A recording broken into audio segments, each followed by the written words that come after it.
Well, good afternoon, everybody. My name is Michael Hilkemeyer from ICTE Solutions Australia, and it is my tremendous privilege and pleasure to have a Q&A session with a very renowned expert in digital technologies, Professor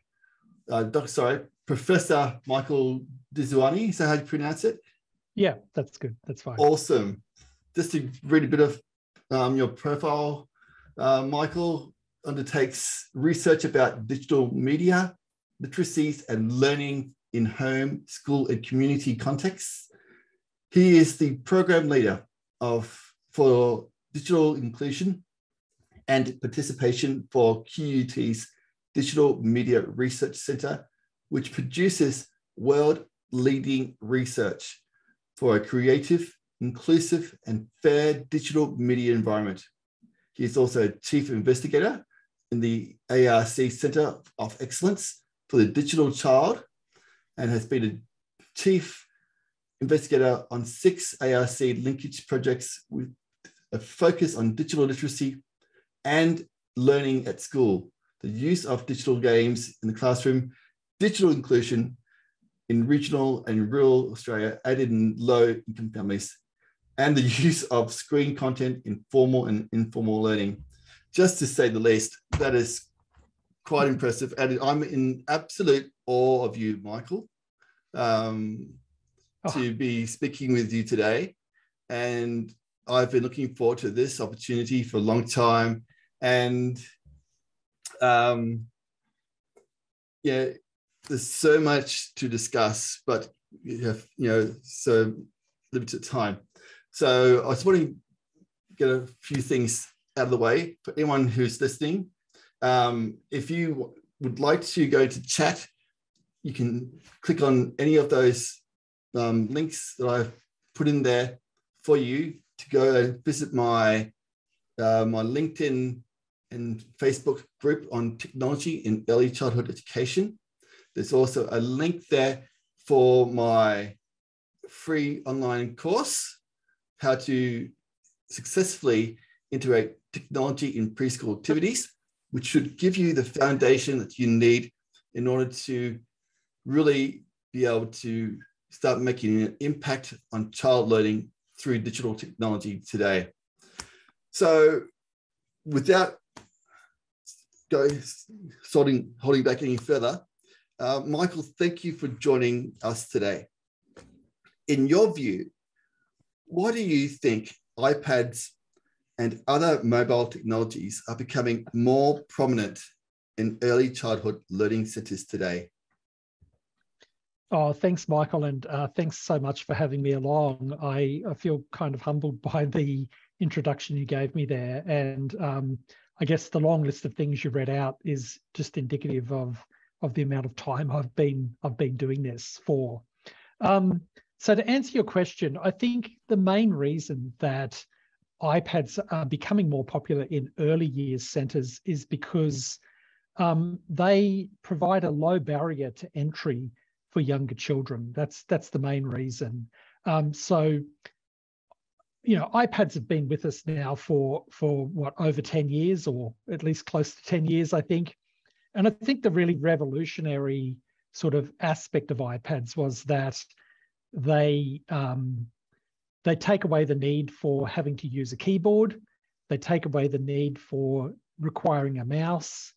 They don't have a file management system, which makes it super easy to work with content on them. And most of the apps that are produced for iPads, particularly those that are for younger children, are really easy to understand and quite intuitive to use. So it's not just the device itself, it's the fact that the kinds of software that's produced for the devices makes it easier for younger children to use. And they can't lose things really as they can on a laptop computer or desktop computer. So that's sort of from a technological perspective, but I think from a cultural perspective or an educational perspective, I think there's just increasing awareness that even very young children are using digital technologies in their daily lives. They are exposed to technology at a very young age. And so many educators are recognizing that we need to start to use those technologies in educational ways and for learning at a young age, so that the use of them isn't just all about entertainment. There's nothing wrong with entertainment, but why not harness the opportunity to also have some learning happening at that age?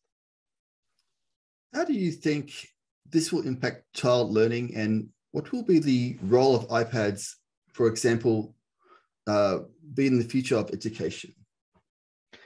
So I think, like with any technology, most of the research shows that it's not necessarily down to the technology, it's down to the pedagogical techniques that are put into place. It's down to the ways in which educators create curriculum around the use of the technology. That's what really has the impact. At the end of the day, the technology is just a tool. Of course, the iPad is a very powerful tool.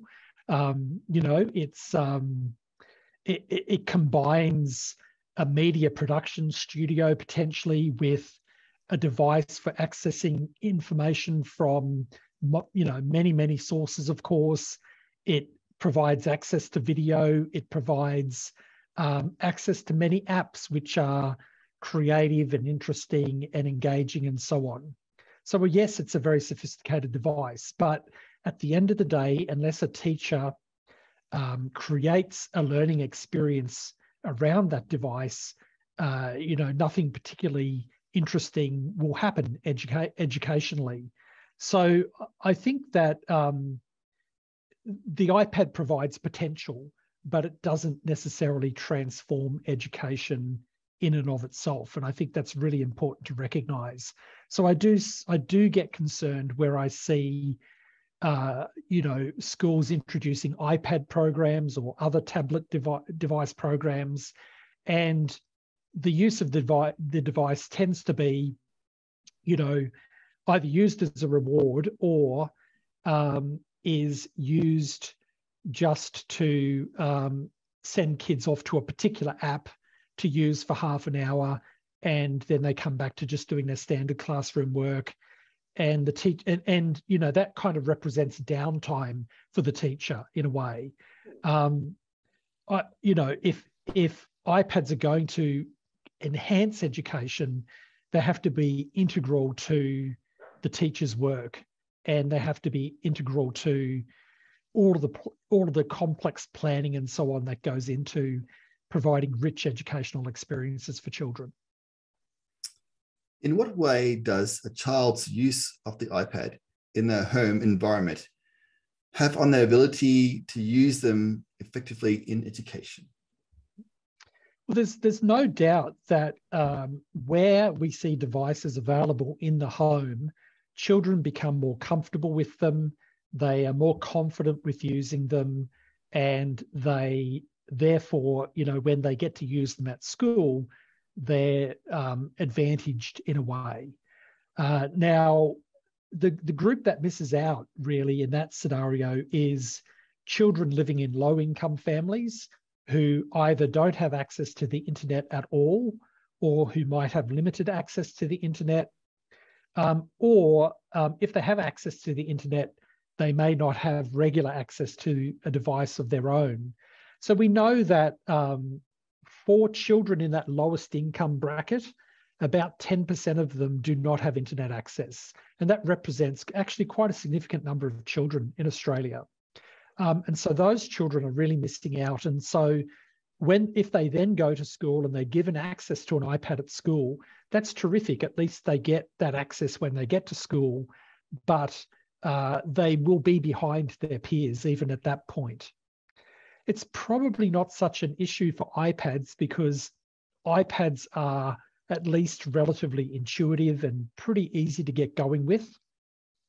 But where we see a real problem is for children in those low income brackets who never get to use a laptop or desktop computer during their time at home. And then when they get to school, if there's an iPad program, they may never see a laptop or desktop computer until they get to high school, or even upper high school in some cases. So for some of those children and young people, they're really missing out on developing some fundamental computer skills that they're going to need to be successful in the upper secondary school, and certainly if they go into tertiary education or when they come to try and get a job. Hi, I'm Michael Hilkemeyer, and thank you for watching this video. If you would like to watch the replay of this video and many other webinar replays, or perhaps join one of our online courses to do with integrating digital technology in early childhood and in primary education, why not pay a visit to our ICT in Education Teacher Academy today and become a member. A normal course will cost up to $300, but for just $40 per month, you can gain instant access to over 30 online courses and webinar replays to cancel anytime you want. So pay the Academy a visit today and feel free to access any courses or resources at your own pace in your own time. And I hope to see you in there. And get a job. Well, as you said just then, like the children who would be disadvantaged would be those who are low income. And that kind of brings me to my next question. For those preschools that do lie within low socioeconomic areas, how can educators better prepare those who are disadvantaged to use digital technologies such as iPads? Well, I mean, I think the only answer in a way is that you do provide the experience at school, so that if they're not getting it at home, they do at least get it in that early years setting or in the lower year levels. One of the obstacles there is that there is still very definitely an attitude, particularly for children who are in kindergarten or preschool settings, that that technology, they should be protected from technology, or that technology should be left for home use, and that when they come to kindergarten, that they're doing more natural, non-technological things. We definitely see that attitude from both educators themselves and from parents often. But I do think it's an issue because, as we say, if particularly if you're a kindergarten or preschool space in a low socioeconomic area, you may then be disadvantaging your children.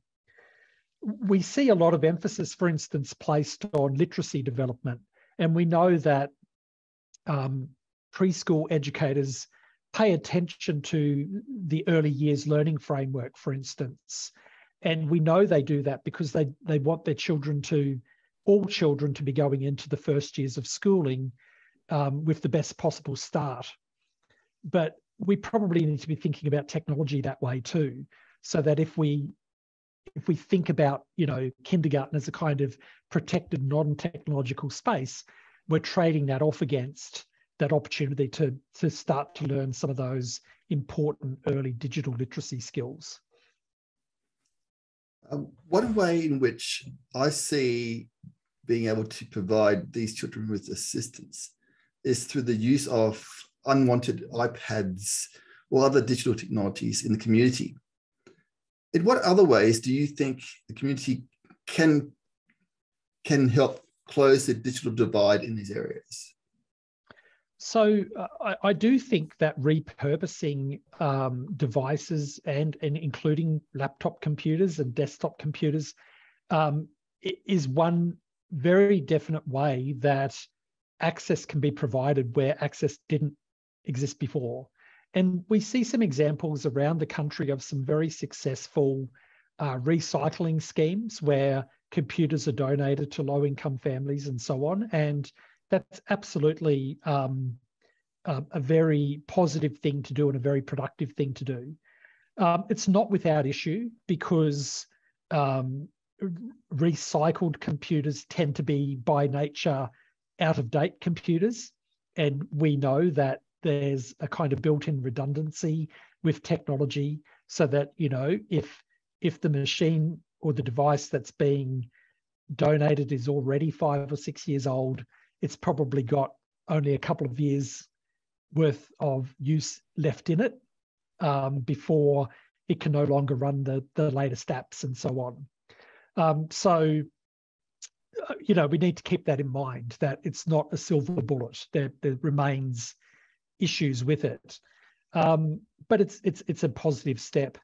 The other things that we see happening in small pockets, which would be great to see a lot more of, one is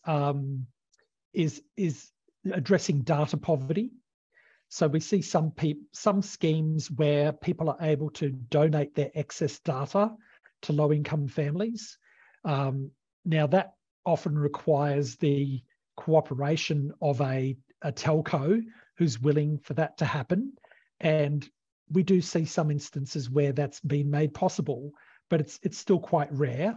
But so what I mean by that is, you know, if you've got a plan where you've got access to, you know, tens of gigabytes of data that you're not using, you can then donate that on to others who might be able to use that data. The other solution, again, which is more at the sort of telco level, is about providing low-cost connections for families. We saw some of this happen during the height of the impacts of COVID. So some of the telcos, including Telstra, provided very low-cost solutions for low-income families during the pandemic. So, you know, allowing families to connect at a fraction of the price that it would usually cost.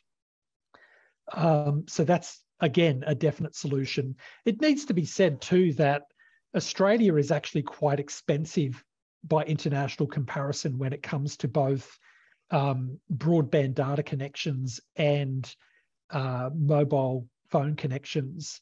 You know, you can travel internationally and you can get unlimited data at a very high speed on your phone for a very low cost in many parts of the world. So in a sense, our current policy and economic settings are a problem in relation to that. And so maybe there needs to be some thinking about that also at the government level. But yeah, so there's some of the other solutions. I mean, obviously we need to address how we get people access to both a connection and a device. And then I suppose the third piece of the puzzle is that even if you give people access, they may not have the confidence or the skill to effectively use devices. And so we do need to think about ways that we can provide to fill in those gaps and to provide people with some additional training to help them catch up if it's possible.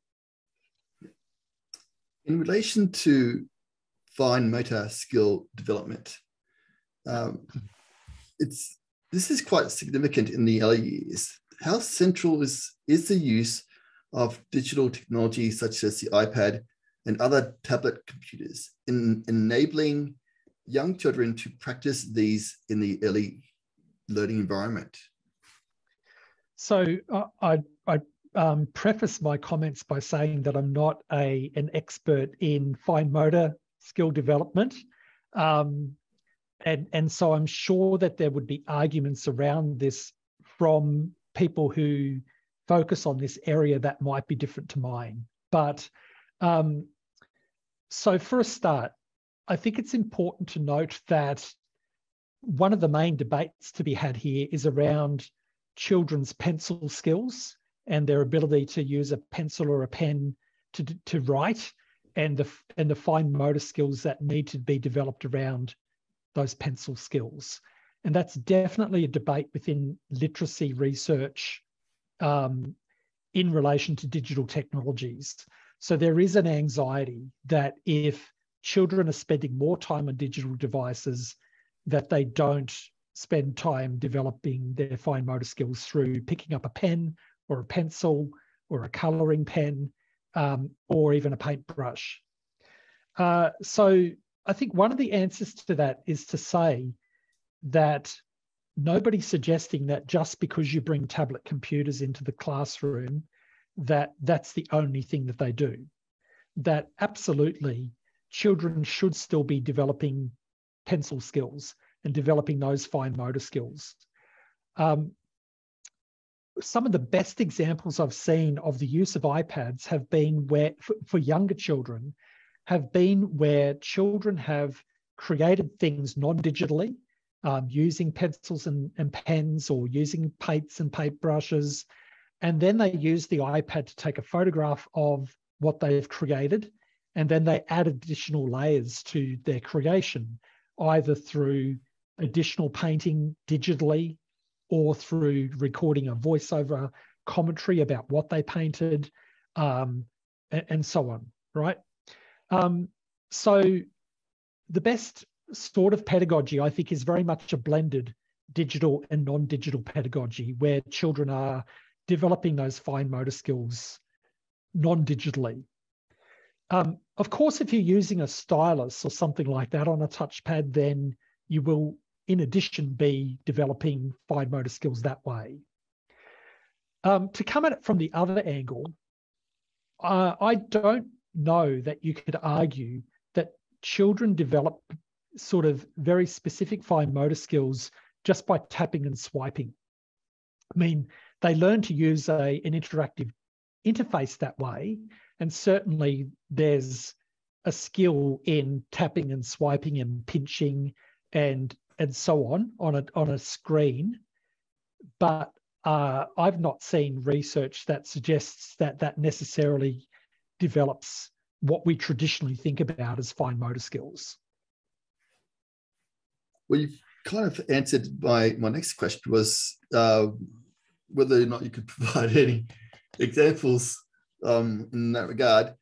So how does the use of tablet computers then compared to other forms of digital technology that may also facilitate fine motor development? And you might have already answered that already. So, do you mean comparing the use of iPads to other digital technologies like? I mean, there are many technologies for young children now that are digital, but also physical, right? So if we start to talk about robotics, for instance, and we think about the ways in which children may start to learn basic coding and so on, using things like what do they call B-bots and that kind of thing. There are ways that you can now program Lego, for instance, and so you can develop fine motor skills by putting the Lego together in the first place and have that very physical interaction. But then also, because the Lego has a motor in it and a computer in it, you can go ahead and program the Lego to do whatever you want it to do. So I guess they would be some other examples. There are some emerging examples that are super interesting, I think, to think about. So if we start to think about VR technologies and painting within VR spaces and so on, then I think often that involves whole body movement. I'm not sure if the technology in VR is sophisticated enough yet to be getting down to the kind of pencil movement layer of things, but certainly we've seen paint programs and so on within VR where you're making big movements and so on and creating really beautiful artworks that way. So yeah, I mean, obviously any technology that has a physical aspect to it will in some way be developing either fine motor skills or other physiological affordances that we all need as human beings. Yep.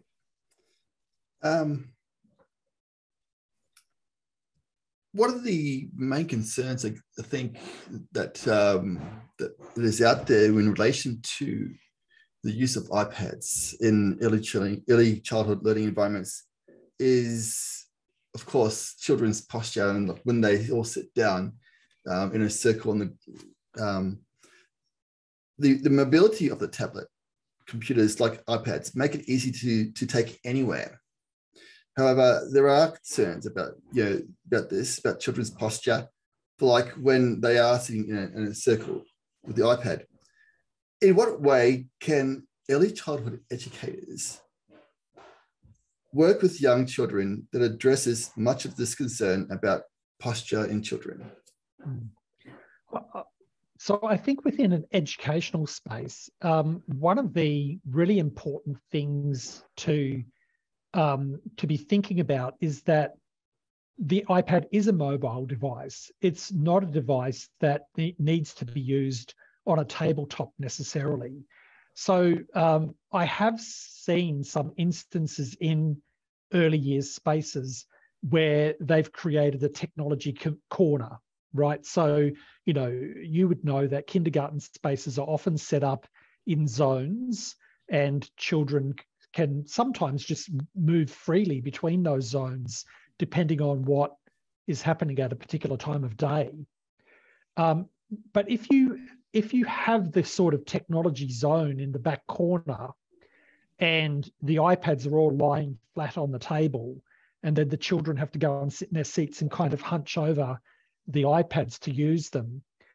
Or if, as you say, alternatively, they're all sort of sitting in a circle and looking down at the iPads like that, then I'm sure that that does have some problematic physiological consequences for children, particularly if they do it for an extended period of time. So one of the things I would really encourage is that iPads are seen as being mobile devices, and that they are used in different parts of the centre, and that they're used for different purposes throughout the day.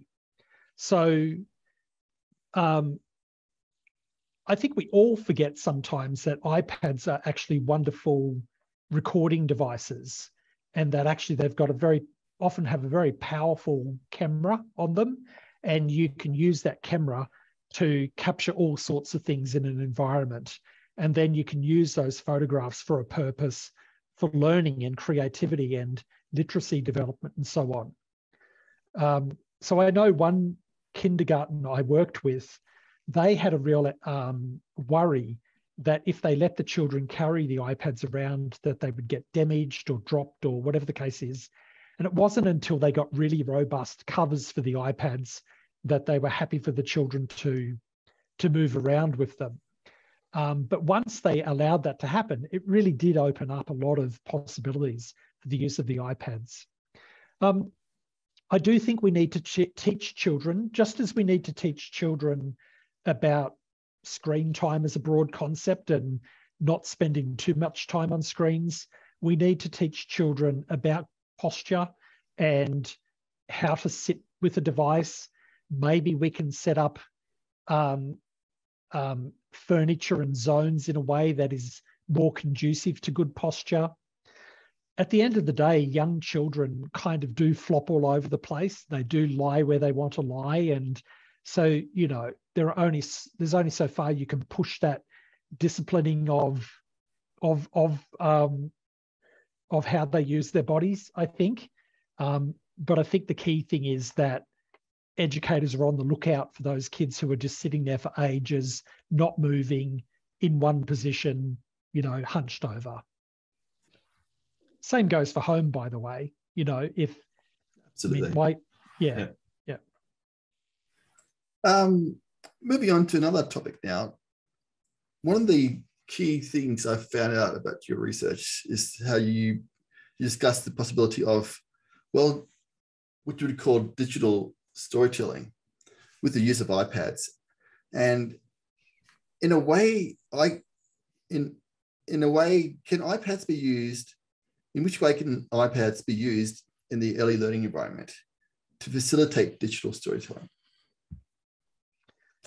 So I think that this relates very closely to a discussion about what literacy is and how literacy can be most effectively developed using a technology like the iPad.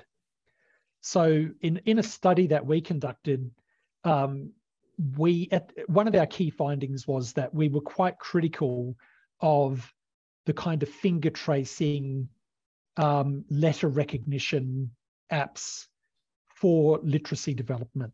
So, if you go on to the Apple Store or the Google Play Store, there are literally dozens of these literacy apps that are just really alphabetic recognition.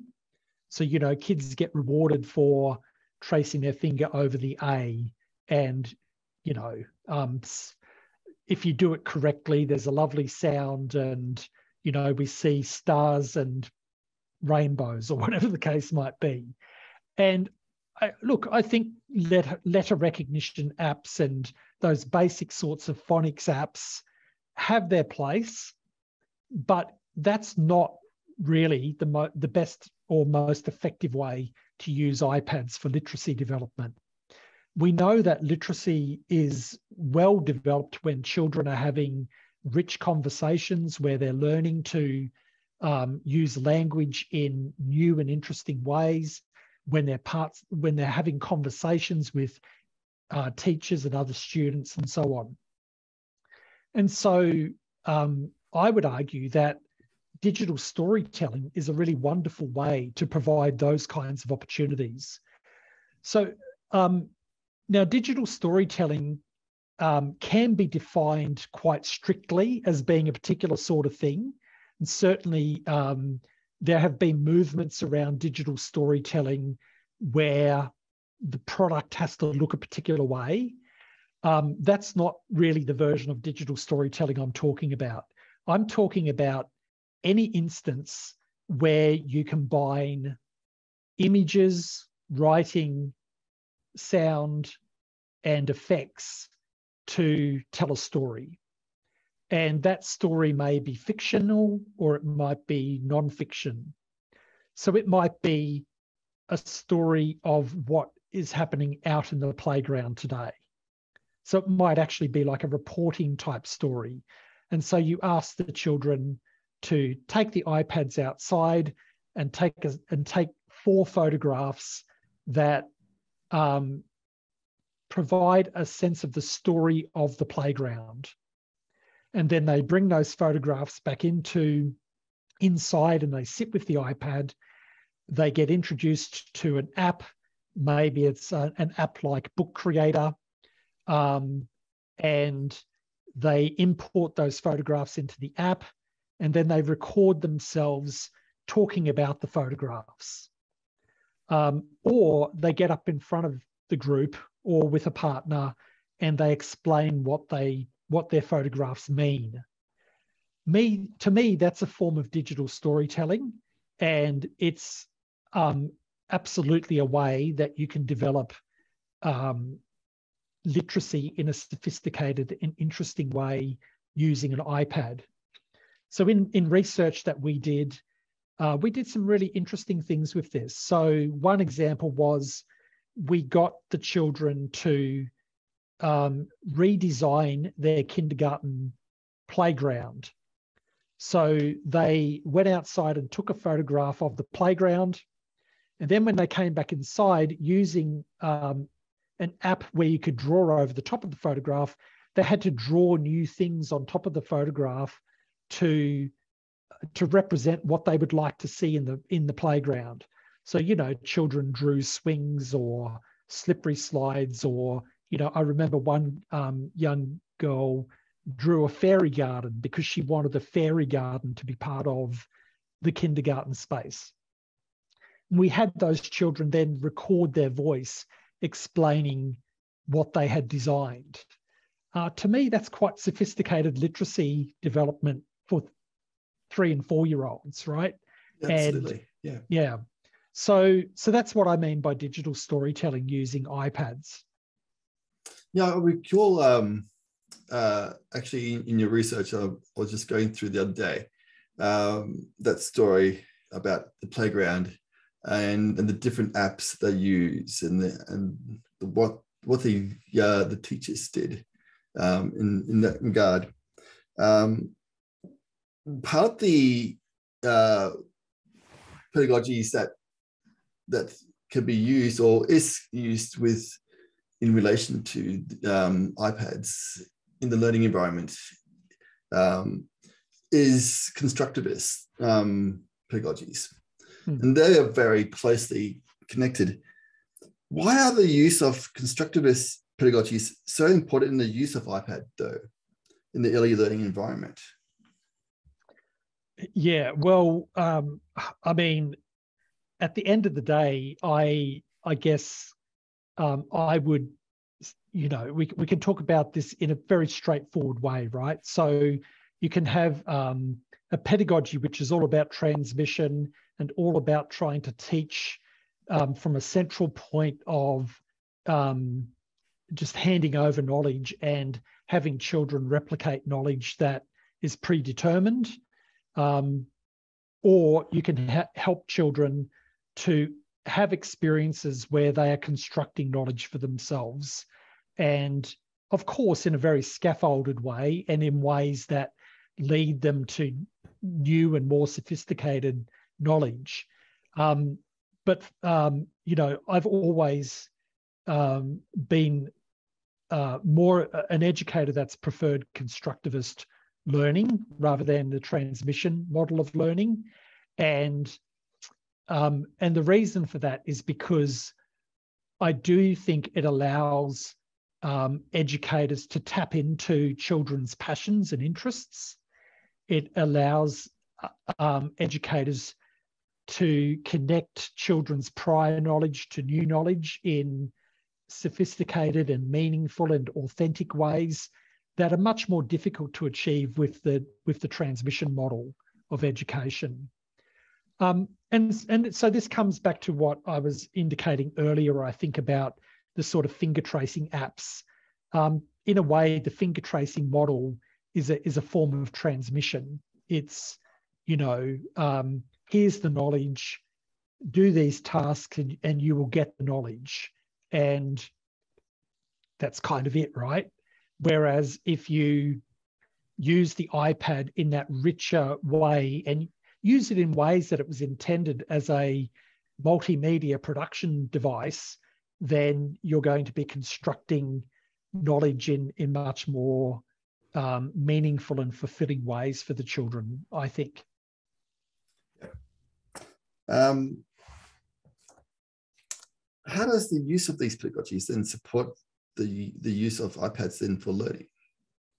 You might have already answered that already. Well, I mean, I think it, and this probably comes back to a debate about what is learning. Is learning ticking off a sequence of skills development over time, or is learning all about helping children to discover their curiosity and helping them to pursue their passions and interests and helping them to and introducing them to new ideas and to new experiences that they may not have had before.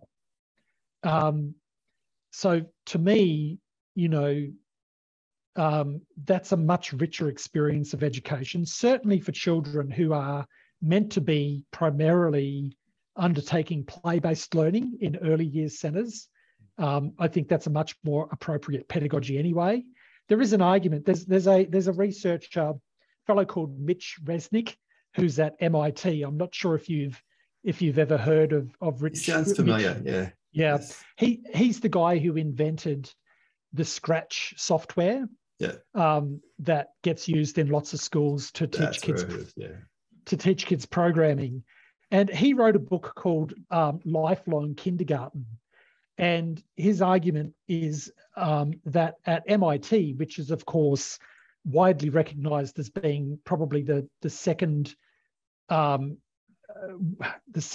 most important university in the world after Harvard,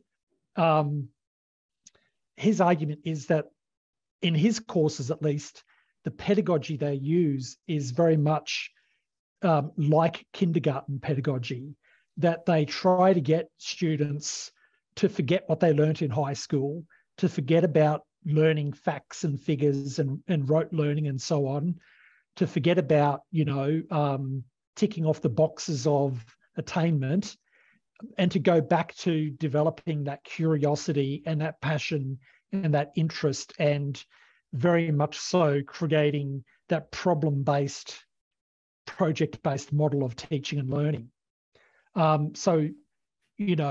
His book's a great one to read in terms of his philosophy around that. But it also just reminds me that, most of the great breakthroughs that we have in society are all about, experimentation and trial and error and just curious people trying things out. So it's not to say that you don't have to develop a baseline of knowledge. Of course you do. And of course we want kindergarten children to develop a baseline of knowledge as well. But we can either choose to do that in an engaging, fun, constructivist way, or we can choose to do it in this more robotic, linear way, which is, to me, a lot less exciting. How can early childhood educators use the curriculum to further integrate iPads and their apps into learning?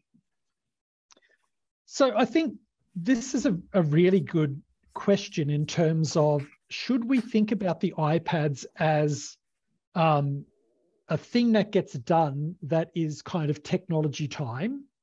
Or do we think about integrating the use of technologies across a range of experiences when it happens to be sort of logical and interesting to do that? And I prefer the second version of that. I think that it's much better to have the iPads in a kindergarten space. It's much better to have the iPads kind of available and to teach the children a certain set of skills, but then to say to them, if we're doing painting today, if you want to go and grab an iPad and take a couple of photographs and do something new with your photograph and your painting, then do that. If you want to take the iPad outside and record the bird song or something like that and bring it back inside and share it with the rest of the class, then do that. I'm much more in favour of the technology just kind of being available to enhance whatever else is going on, rather than it being hived off as a separate activity. There may be times when it's very appropriate to say, okay, now we're all doing digital storytelling because we want to learn the skills of taking photographs and importing photographs and manipulating the photographs. So you teach the skill. A bit more intentional sort of teaching, yeah. Yeah, so there are moments of intentionality there, but once you get past that, I think opening it up to that broader integration, which also means, by the way, that some children might choose not to do that much with the iPads, and that's fine too. One of the most interesting findings from one of our projects in kindergartens was that some children just didn't care about the iPads and didn't actually want to use them. And that was fine.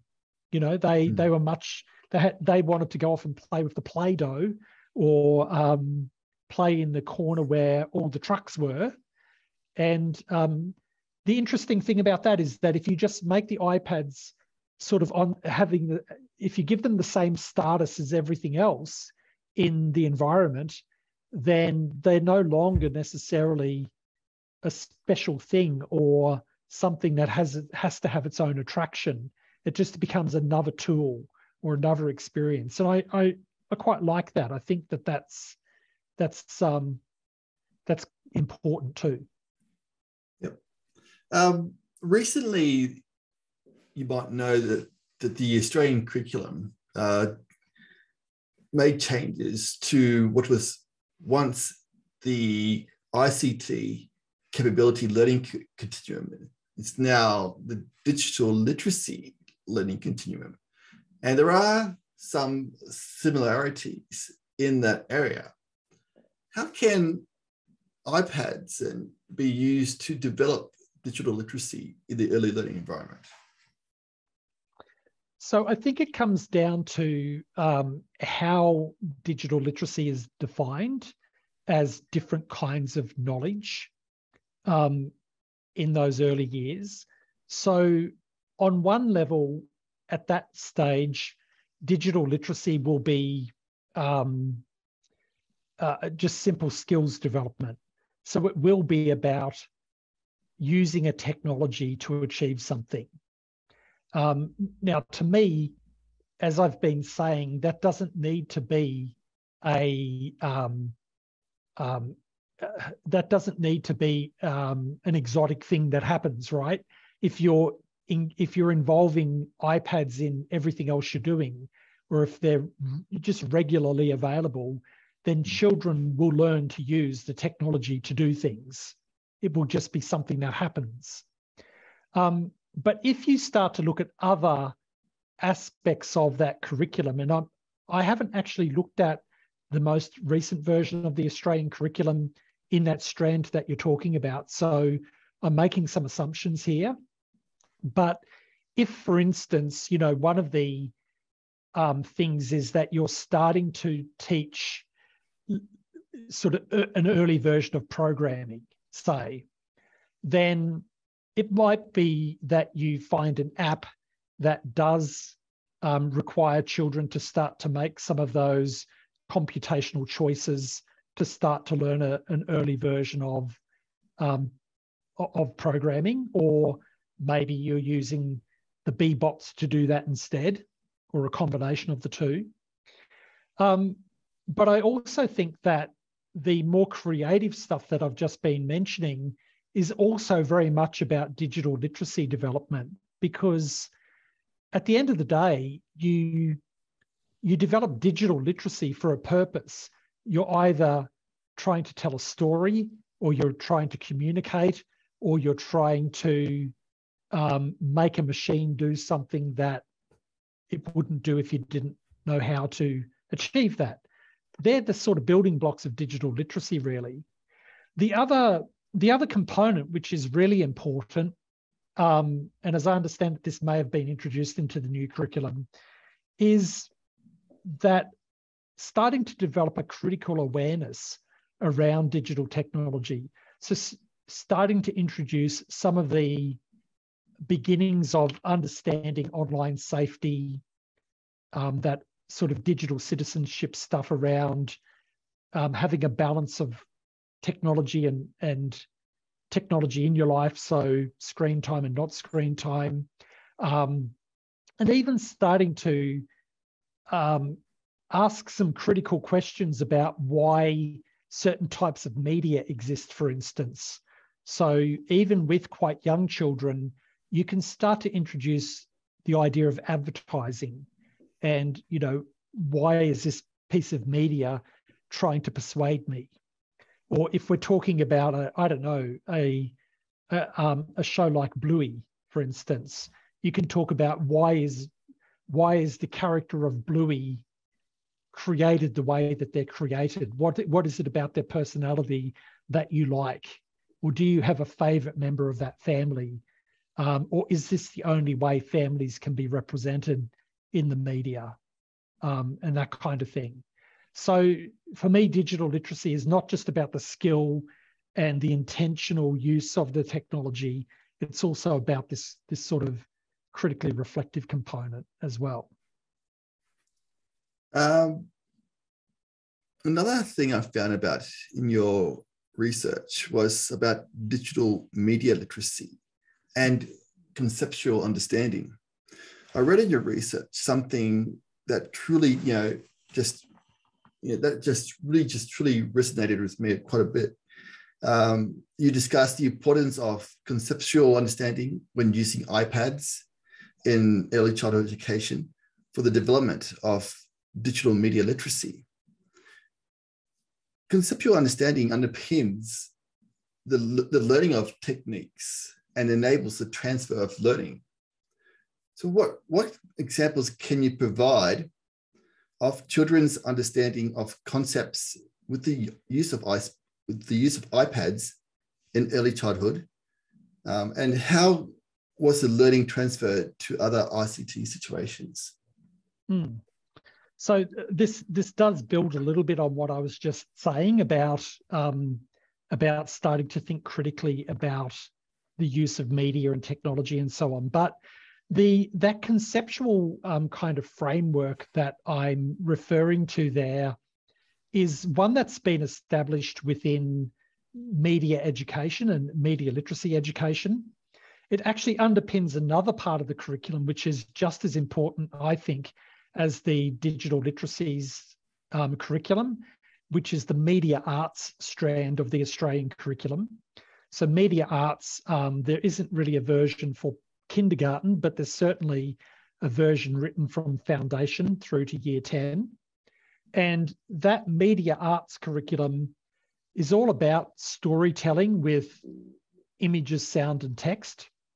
But it's a little bit hidden, but it's actually underpinned by 6 key concepts. And that's where this conceptual understanding comes from. So those concepts are media representations, audiences, technologies, institutions, relationships, and media languages. So to give you an idea, media languages is actually referring to what we refer to as the codes and conventions of media and communication. And an example of that is shot size, right? So you can take a close-up of someone, or you can take a medium shot or a long shot, and that has a different effect in terms of communicating to the audience. Now, I saw a really lovely version of this being taught in a kindergarten where a teacher was teaching children about photography, and she got the children to focus on a tree in the playground, and she asked them to go up to the tree and touch it and feel it and hug it, and to feel its bark and to sort of interact with the tree in a very physical way. And then she said, now I want you to take a photograph really close up of the bark of the tree. And so the kids did that. And then she got them to move back about, 2-3 meters and take another photograph of the tree, the same tree. And then she got them to move back 7 or 8 meters and take another photograph of the tree. And then they had a conversation about what the tree was communicating in these different photographs. And the kids were saying, well, the really close-up one is very much like, when we touched it, I can almost feel it if it's that close up. If I'm in the long shot, I can see how the tree is part of the playground and where it's kind of located in the playground, and how far away it is from the the other playground stuff and that kind of thing. So that is an example of developing conceptual understanding about how media languages, in this case shots, can change how meaning is created. If we take a photograph of something from a low angle, it makes it look bigger. If we take it from a high angle, it makes it look smaller. They're actually things that you can teach 4-year-olds, and they love it. I recall an example where the teacher had taught all of this stuff, and then the children were allowed to take these iPads home overnight with them. And one of the children came back with all of these photographs that she'd taken of close-ups, medium shots, and long shots. And she was super excited to share this with her teacher because she was able to explain how these different shots of these different things in her house meant different things, and they were communicating different things about her house. That's pretty powerful thinking for a 4 or 5-year-old to be having, right? So, absolutely. Yeah, so that's what I mean by conceptual understanding, and Yep. so it's going beyond just thinking in terms of okay, I've got a piece of technology and I can take a photograph. It's going to that, or it's even going past, I can take a photograph to tell a story because I can put these photographs together. It's actually starting to understand that you can construct meaning with photographs. And, maybe 4-year-olds don't quite, they're not able to necessarily articulate it in exactly those words, but they start to, develop this disposition towards thinking about media in a certain way. And that's the important thing. Yeah, I agree. In the future, there's bound to be challenges for teachers. So I found also in your research, you discussed the challenges of time for teachers in relation to using iPads one-on-one with children. You mentioned that it simply was not possible for them to be available to the children in a play-based environment. So in what ways can you suggest for teachers to overcome this hurdle? So time is a massive factor for all educators. We know that. So all of the research shows that teachers would love to be doing more creative and interesting things with kids, but they feel this pressure to have to cover the curriculum. So either there's a set curriculum that they have to teach and they've got to cover all of that, or if that doesn't exist, there's certainly a set of understandings that have to be achieved by the teachers, and these are often very focused on literacy, numeracy, maybe science, and then a lot of the rest of the curriculum, like the creative stuff in the arts or even digital technologies and STEM education, sometimes is kind of good stuff to do if you can find the time to do it. So it is a big issue, and it's even a big issue in kindergartens, where you would think that things might be a bit freer and easier. Educators in those spaces still have a lot of things they've got to tick off. So there's no easy answer to it, except I think that if in professional development you can help teachers to understand that you can do a lot with technology without much effort, if you just accept that the technology can be an addition to what's happening or a complement to what's already happening. It doesn't have to be a whole new thing in and of itself. So you can take small steps just by introducing an iPad into an art class and, learning how to use one app to enable that to happen in a more productive way. So I think it's about just helping teachers to understand that a small amount of effort can actually make a big difference. It's not what happens sometimes, and I've seen this frequently, is that sometimes teachers have an experience of technology where they put in a big amount of effort for a small output. So they say, right, okay, this term I'm going to do that thing with that technology and I'm really going to learn how to do it. And then they do it, and actually the outcome is not that great. So they don't ever do it again, right? The beauty of iPads, in a way, is that because they're a low barrier to entry, it's there are fewer things that can go wrong, for one thing. So it's less likely that you'll put that effort in without the outcome. But also, if you're happy to accept that the outcome can be a pretty mundane or straightforward thing, it doesn't need to be a thing with all the bells and whistles, and just take it step by step and build up slowly. That's the best way to do it, I think.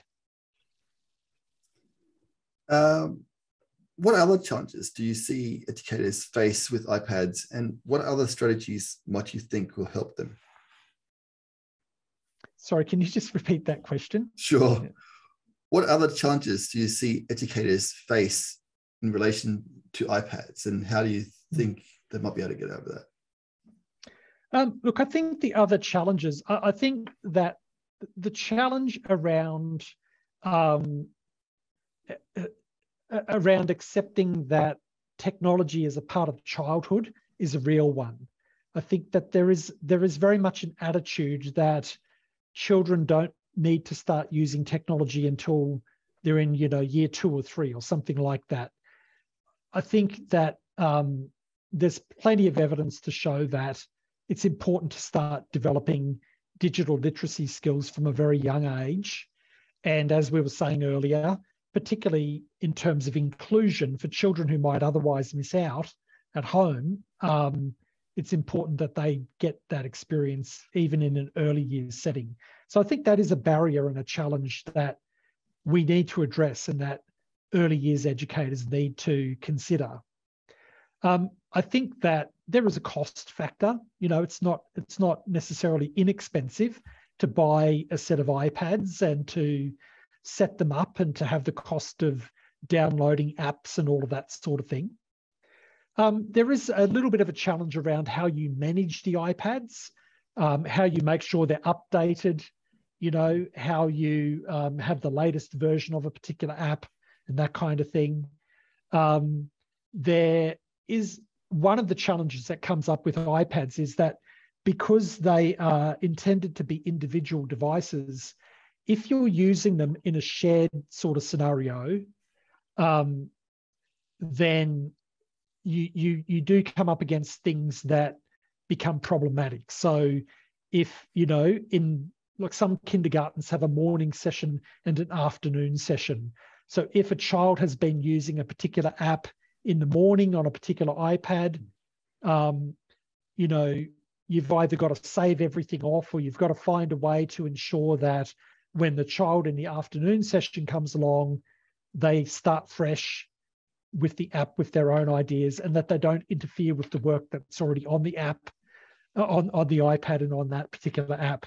So there are some organizational and logistical things like that that get in the way, I think, as well. And that's another barrier, and it does take time for teachers to sort through some of that. What are some apps that educators can integrate throughout the early learning curriculum? So I'm not a big fan of recommending apps because they change pretty frequently. And as I've sort of been arguing, I think it's as much about the pedagogy around the app as it is the specific app. But having said all of that, there are some examples of apps that invite creativity and invite that interactivity that other apps don't. So Book Creator is a good example of that. It's been used in primary schools a lot. I'm not sure the extent to which it's used in early years settings, but Book Creator literally allows you to create a digital book. And you open up a page and you've got a blank slate and you can import a photograph. You can type some text. You can hit the record button and record your voice, and then it comes up as a button that you can press to rehear your voice. And you can just keep going page after page. So you can actually create quite a large book if you want to. Most of the time in an early years setting, you would end up with just 2 or 3 pages for a project. Now you can actually export those digital books as an EPUB that can then be used on a Kindle or using some sort of reader on a device, or you can just keep it in its raw state on the iPad and just share it in that state as well. Or, you can print off a PDF version, but obviously it's not interactive then. But so Book Creator's a good one. Another one would be Draw and Tell. So Draw and Tell is literally where you draw and you can record your voice at the same time.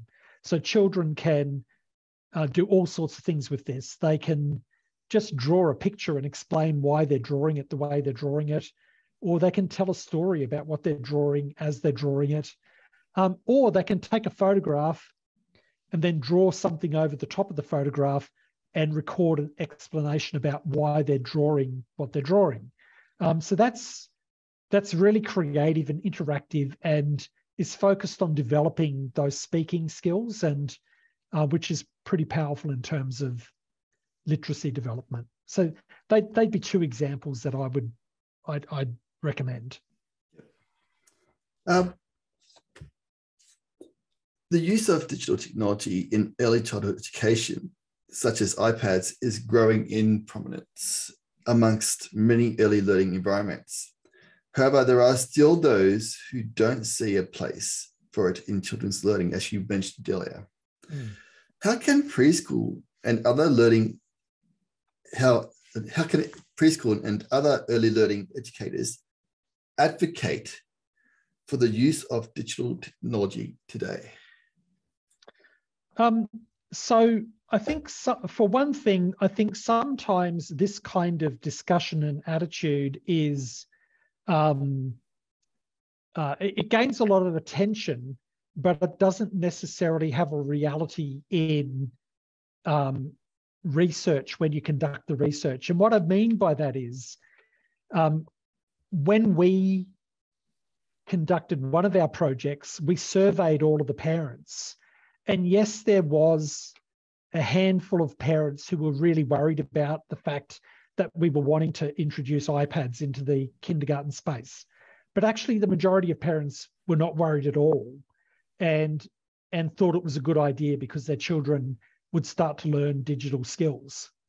So I think sometimes there can be a lot of focus put on that small number of people who have this real problem, and they're pushing all of the buttons about, childhood should be a protected space, and children should get the opportunity to grow up kind of naturally without the influence of technologies and so on. The other thing to say is that when we did the project, that small handful of parents, when they saw what we were actually doing and achieving, their concerns kind of went away, because they could see that we were undertaking the project in very productive, interactive, play-based ways that were not about lots and lots of screen time with your head down, just stuck in the iPad, right? The other thing is that if the pedagogy is poor, if, screen time does become about go away and do this for half an hour now because I need a break, and this is, then that then is evidence of, of screen time being used poorly. And so another way to convince people is to do good stuff with the technology rather than doing, these time filler type activities. Look, and beyond that, I think we just need to have a proper conversation about the fact that we live in a digital world and it's not going away, and digital technology is a part of nearly all of our lives now. And so we need to learn to live with it.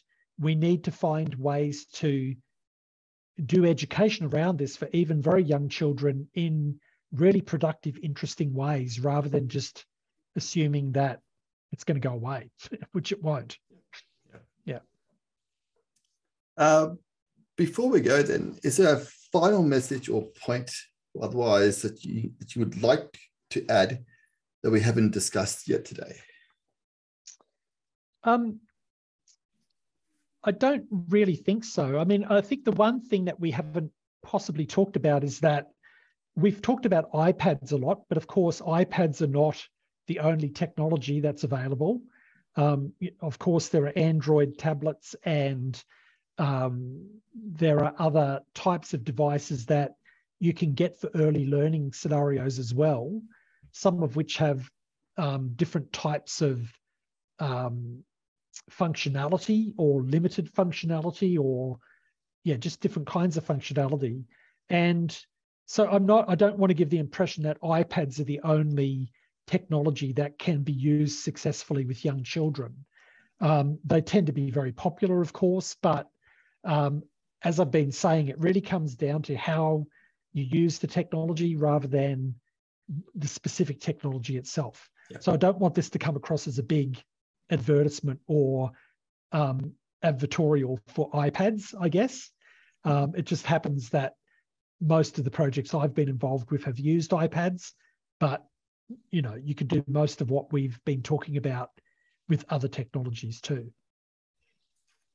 Professor Michael Dezuanni, thank you so much for your time and your expertise today.